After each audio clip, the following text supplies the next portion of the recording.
I'm so glad you asked. Let me tell you exactly where it is. So in Acts chapter 2, right?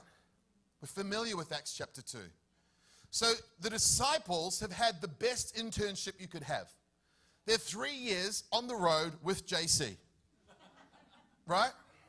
They're living with him, they're eating with him, supernatural fish and bread sandwiches, right?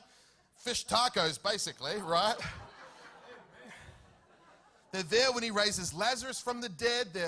They're sleeping in the same place. They're doing all of this stuff. Coins are coming out of fish's mouths, right? The lame are walking, right? They're there on the road. They're learning all the stuff.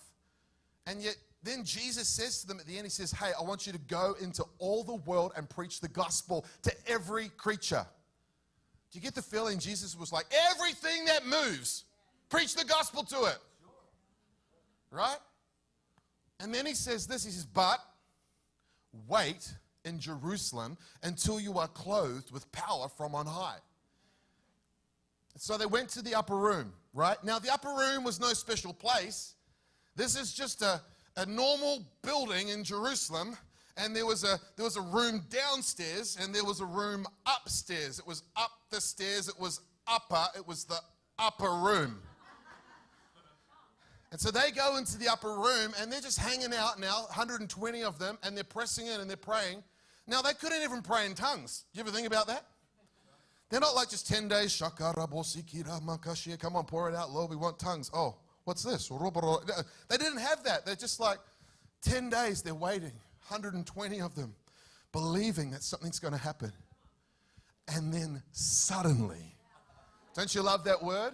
Suddenly. Did you know that a breakthrough or a suddenly does not look like a suddenly the second before it happens? The moment before, and then suddenly. Suddenly there came a sound like a mighty rushing wind. Fills that place. Tongues of fire, whatever they are. These flames fall on all of them. Right? So much so, there was such a powerful outpouring that literally people from every nation gathered outside. Now, like I said, this wasn't a special place. They weren't in the Colosseum. They weren't at a temple, synagogue. They weren't at anything. They were just in an apartment that was upstairs. But the glory was poured out in such power. They all gathered outside. They're like, what the heck is going on? Who knows, when God begins to move, the world begins to show up.